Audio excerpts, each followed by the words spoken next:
You're tuned to Sundust Short Horror Stories.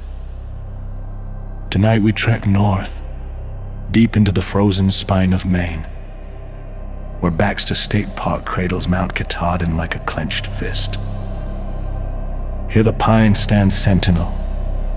The wind carries warnings older than any trail map, and the mountain itself seems to breathe. This is the Spectre Moose of Katahdin. Hunters whisper its name only in daylight. Rangers file no official reports. Those who've truly seen it, they don't whisper at all. They simply never return to the woods after dusk. The first account surfaced in 1891 near Lobster Lake, not far south of Katahdin's shadow. A seasoned guide named Clarence Duffy claimed he tracked an enormous bull moose through fresh powder. When he finally glimpsed it, the creature stood nearly 10 feet at the shoulder. Some later swore 15. Its hide a pale, frost-dusted white that seemed to drink the moonlight rather than reflect it. Antlers spread wide as a man is tall. 22 points on each side, gleaming like polished bone, Duffy fired. The shot rang true. The moose didn't stagger. It turned its head slowly, copper penny eyes locking on him without fear or fury. Steam curled from its nostrils in deliberate plumes. Then it simply walked away, unhurried, melting into the trees.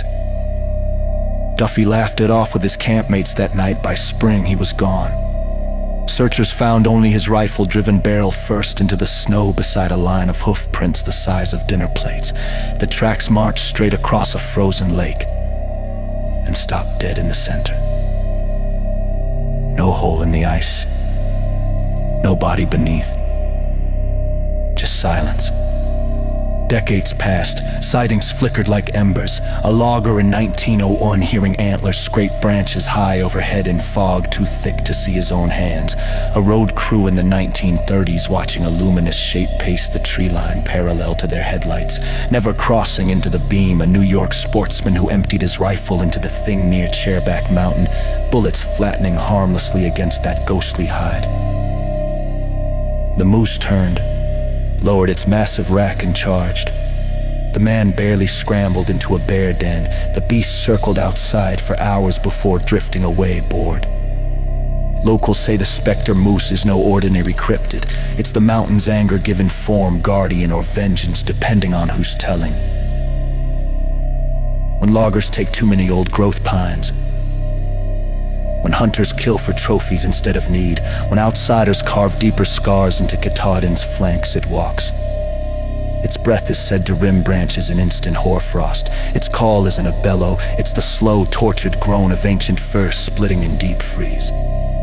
2 winters ago, near Chimney Pond, a solo hiker vanished. Search teams recovered his camera, lens frosted over, battery dead. 1 frame survived, a violent blur of white antlers caught mid-stride, moonlight pouring through them like smoke behind the moose.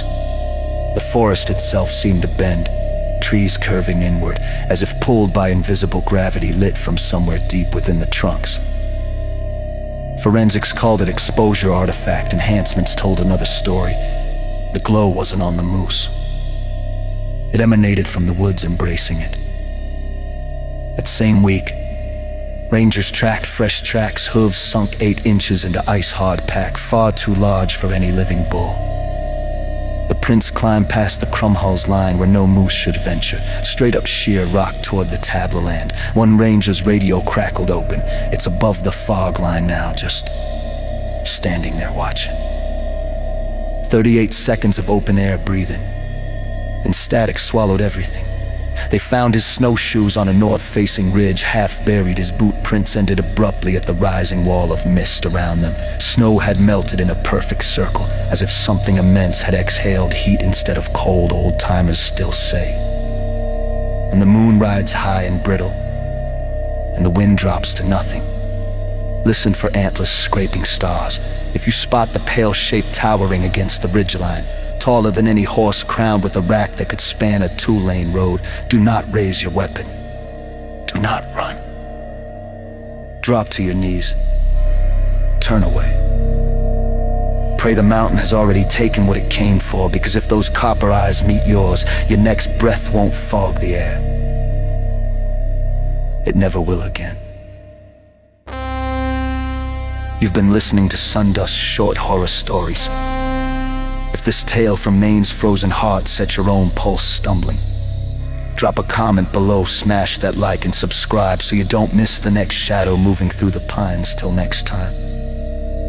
If the snow around your boots begins to glow and you hear antlers scraping the dark, don't look up.